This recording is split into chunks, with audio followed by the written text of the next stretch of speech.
Assalamualaikum warahmatullahi wabarakatuh. Sampurasun.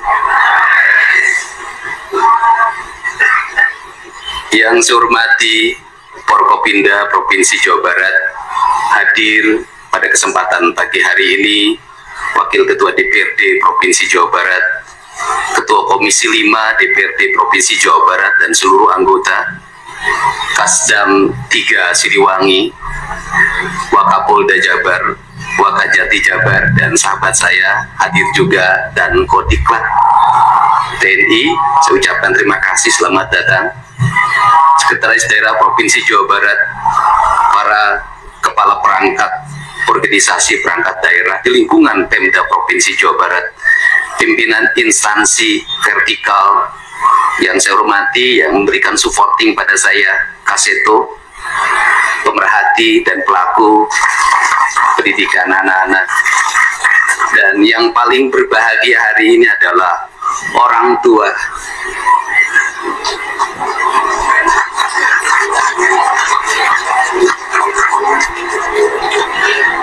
Dari 273 anak-anak Jawa Barat yang terjaring di seluruh Provinsi Jawa Barat dengan berbagai latar belakang, dengan berbagai kondisi, dengan berbagai keadaan, hari ini sudah tumbuh menjadi anak-anak yang sehat, memiliki visi dan memiliki harapan. Bahkan menurut saya jauh lebih baik dibanding yang tidak mengikuti pendidikan di Dodik, Lembang, Rindam 3 Siliwangi. Saya ucapkan terima kasih buat komandan, wakil komandan, dan para pelatihnya. Yang pertama, hari ini kita bersama-sama memperingati upacara kebangkitan nasional. Saat masyarakat Indonesia, masyarakat Nusantara disadarkan dari ketertutupan telinganya, dari ketertutupan matanya, dari ketertutupan hatinya, dari kebutaan matanya, dari ketulian telinganya, dari kebisuan lidahnya, dan dari ketutupan hatinya, di mana saat itu kita masuk pada sebuah fase kita ternina-bobokkan oleh imperialisme kolonialisme yang menghamparkan lapangan pekerjaan, yang menghamparkan perkebunan, yang menghamparkan areal persawahan, yang menghamparkan areal-areal irigasi, yang menghamparkan areal bendungan. Tetapi mereka mengisi gedung sate ini, mereka mengisi gedung-gedung indah dan mewah di seluruh Nusantara. Tetapi gedung-gedung itu hanya memiliki hak mereka untuk melakukan pengelolaan keuangan, untuk melakukan pengelolaan kekuasaan, di mana seluruh hasil kekayaannya dinikmati oleh mereka dan dikirimkan ke negerinya, dan kemudian rakyat Indonesia hanya menjadi kuli dengan gaji yang terbatas, dan beberapa orang Indonesia yang tunduk menjadi kaki tangannya menikmati sebagian kekuasaannya, bahkan menikmati uang-uang yang seharusnya dibayarkan kepada para pekerja Indonesia yang lapar, yang hitam kelam terbakar, yang disebutnya sebagai rodi. Mereka mengambil hak-hak mereka dan dinikmati oleh mereka yang hari itu berkongsi dengan kolonialisme. Maka kesadaran itu tumbuh. Lahirlah gerakan Budi Utomo, lahirlah gerakan Sumpah Pemuda, dan seluruh gerakan itu dimulai dengan sebuah kesadaran dan hilangnya rasa takut pada dirinya bahwa kita adalah pemilik hak dari negeri ini. Hari ini kita disadarkan pada sebuah peristiwa di mana kita sering buta mata kita, kita sering tuli telinga kita, dan kita sering gagu lidah kita. Ketika anak-anak kita berteriak di jalanan, mengusung sangkur, membawa celurit, saling berkejaran, darah menetes di setiap sudut kota, motor-motor dibakar, orang menjerit penuh rasa ketakutan, kita hanya bisa diam. Ketika di sudut-sudut kota, anak-anak kita menenggak ciu, Ketika surut-surut kota, anak-anak kita makan eksimer. Ketika di surut-surut kota, anak-anak kita makan minuman oplosan. Mereka jatuh tersungkur, matanya merah penuh dengan rasa emosi, pulang ngamuk ke orang tuanya. Kita hanya bisa diam. Ketika anak-anak kita menghabiskan waktu main game online sampai jam 4 pagi, tidak masuk sekolah, di rumah ngamuk, mengancam orang tuanya dengan pisau, menusuk kakeknya dengan sangkur, kita hanya bisa diam. Proses kita hanya dua, pidana dan penjarakan dalam penjara anak. Tetapi kita tidak pernah menyadari bahwa seluruh lorong-lorong kegelisahan mereka, seluruh hiruk pikuk jalanan tak membuat mereka nyaman. Surut-surut rumah menjadi neraka bagi kehidupan mereka. Lapang-lapang bola tergusur menjadi industri perumahan, pemukiman, dan pertokoan. Mereka kehilangan tempat bermain. Mereka kehilangan air yang jernih di sungai sehingga bisa mereka berenang. Mereka kehilangan gunung-gunung yang indah tempat mereka bercengkrama dengan alam. Mereka kehilangan sawah yang terhampar.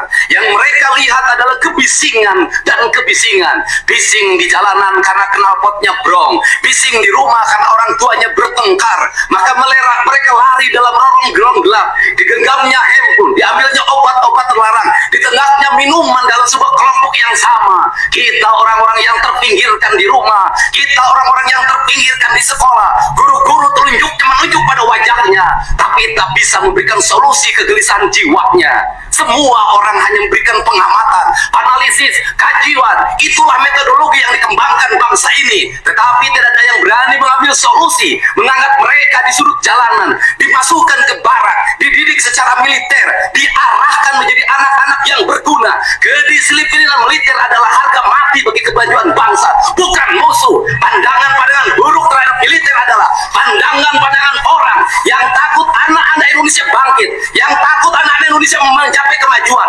Mereka takut bangsa ini menjadi bangsa kokoh dan tegap.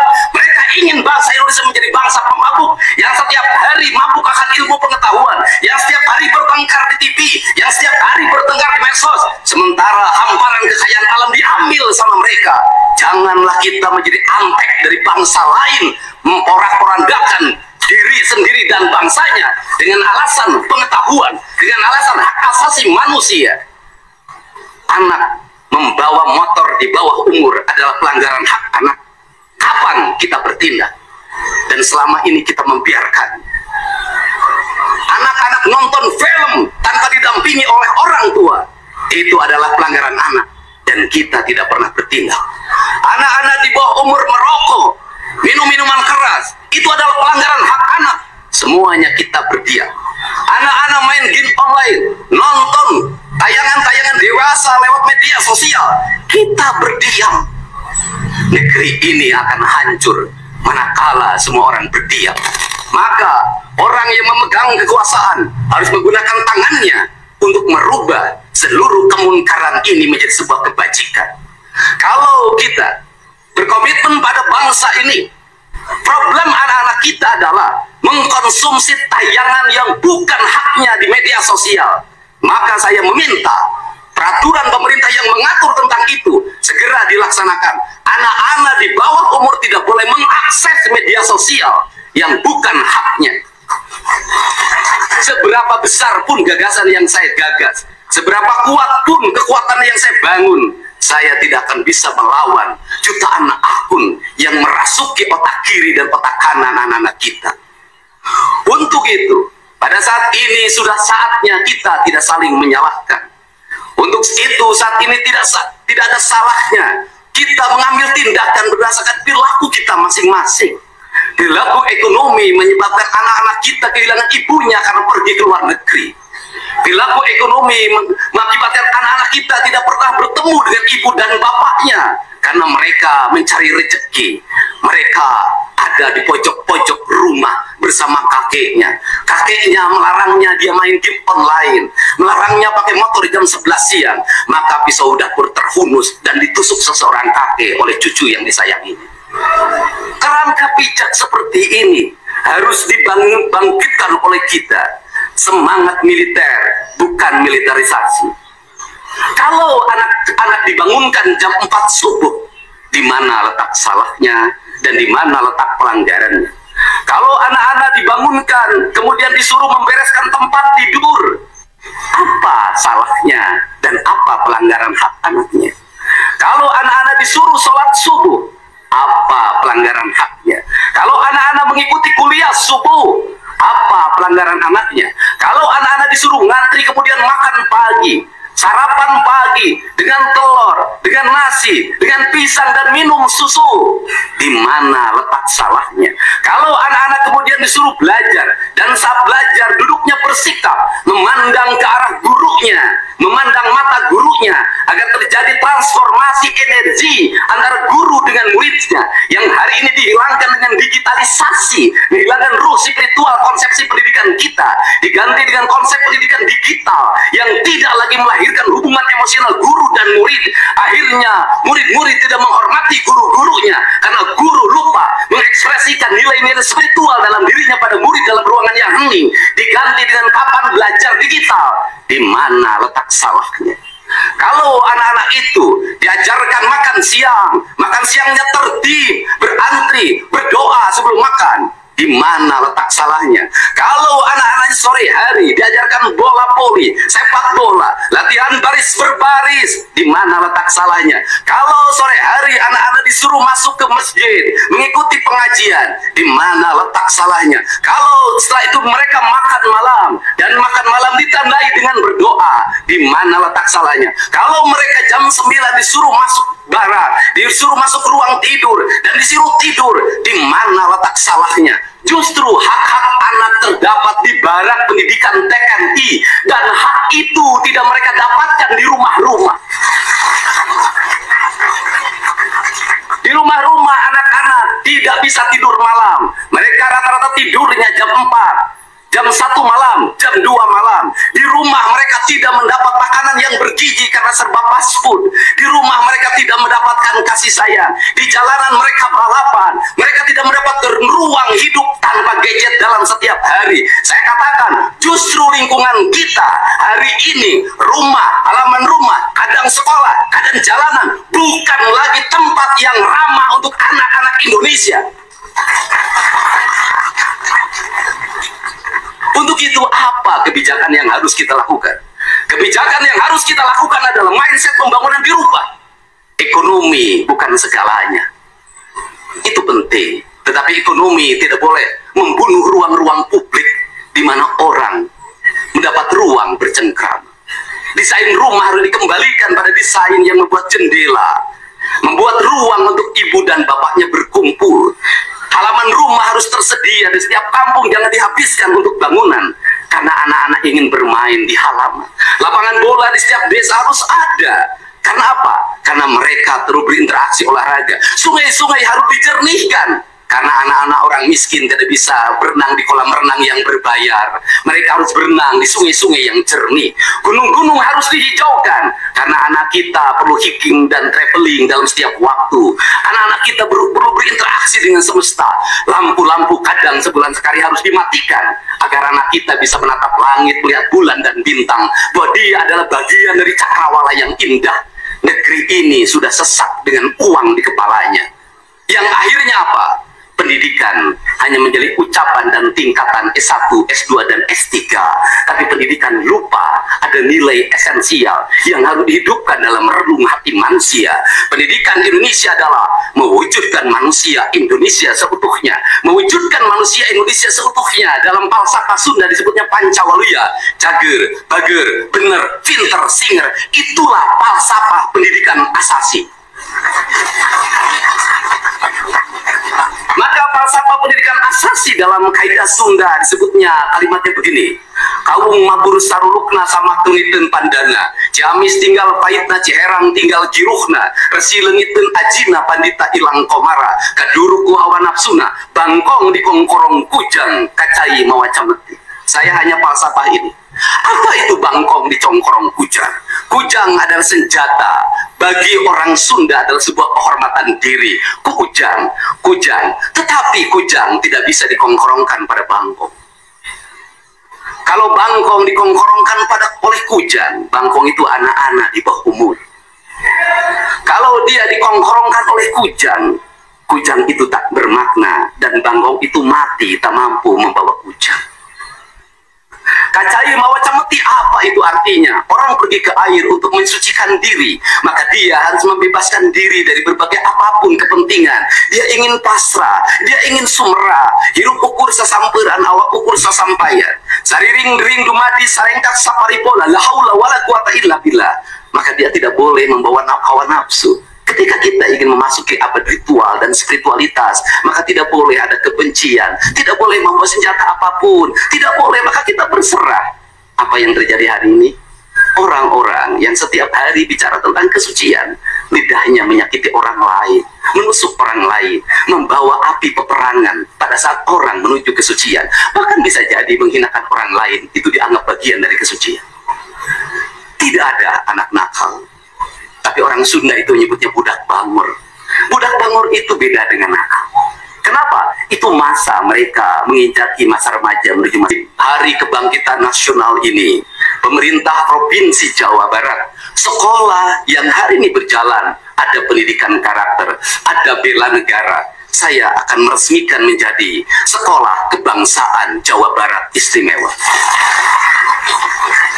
Sekolah Kebangsaan Jawa Barat Istimewa nanti akan dipusatkan di Dodik, Lembang, dan kalau ada lembaga pendidikan lainnya, kami juga akan menjadi kerjasama. Mereka yang bersekolah di situ bukan anak-anak yang tawuran, bukan anak-anak yang minum, bukan anak-anak korban dari ML, tetapi juga nanti anak-anak yang memiliki kemampuan akademik yang tinggi, anak-anak yang memiliki kemampuan pikiran yang tinggi.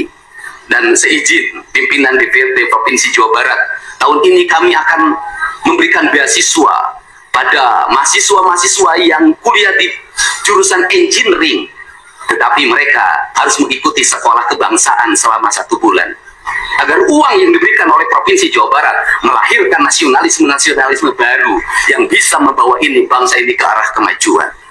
Dan saya mengucapkan terima kasih pada kalian semua yang membuat diri saya hari ini setiap hari berpikir, ingat, doa yang terpancar ada 2. Saya tidak menyebut doa, rintihan hati, bisikan hati ada 2. Ada yang berharap ini berhasil, dan ada yang berharap ini gagal.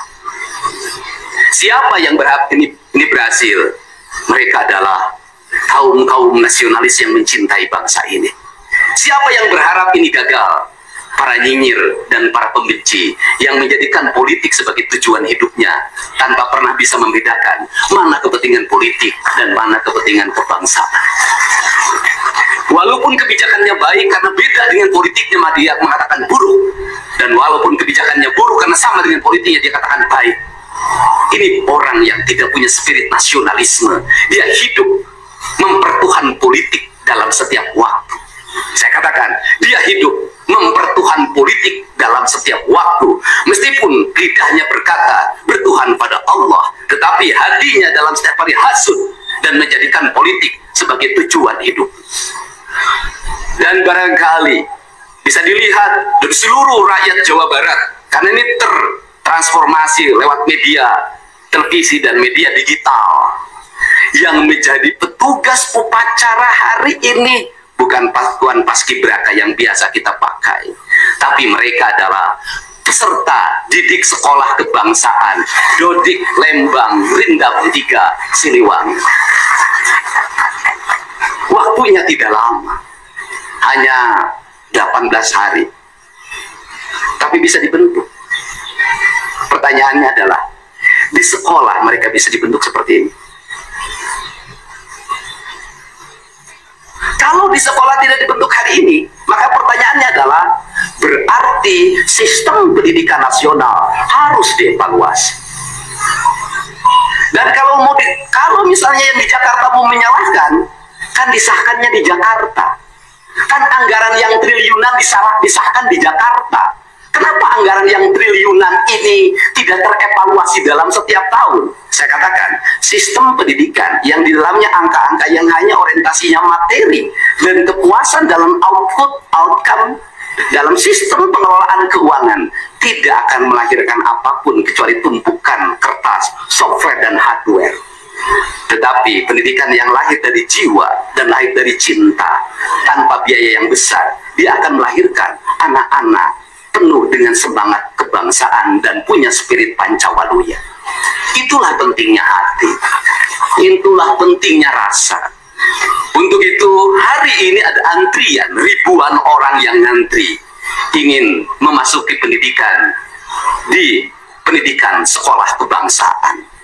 Dan kalian semua hari ini bisa bertemu dengan orang tuanya, bisa mendapat sertifikat dari kami, dan bisa pulang dulu. Nanti dalam 2 minggu sekali kami siapkan mobil di setiap kabupatennya untuk pergi ke Dodik lagi, mengikuti pematangan, bukan di Dodik nanti, di Badan Diklat ESDM Pemda Provinsi Jawa Barat, kalau nanti di Dodik diisi oleh siswa yang baru. Dan kami akan memantau perkembangan kalian dalam waktu 1 tahun, bukan 6 bulan.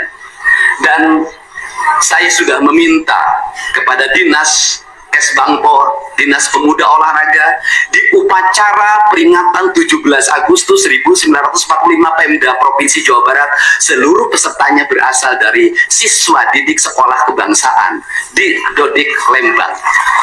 Kalian semua jadi petugas upacara Agustusan nanti. Jadi tidak usah repot lagi, ternyata bisa.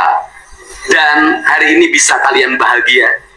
Saya ngasih modul bonus untuk petugas upacara dari Dodik ini 25 juta untuk dibawa pulang ke rumahnya masing-masing. Dapat uang saku, makannya enak, tidurnya nyenyak, berubah mental, bajunya bagus, pulang dapat bonus, gratis lagi. Dan tentunya buat petugas yang lain juga kita siapkan 25 juta. Nanti ditanya lagi, itu duit dari mana? Ladang ngonten.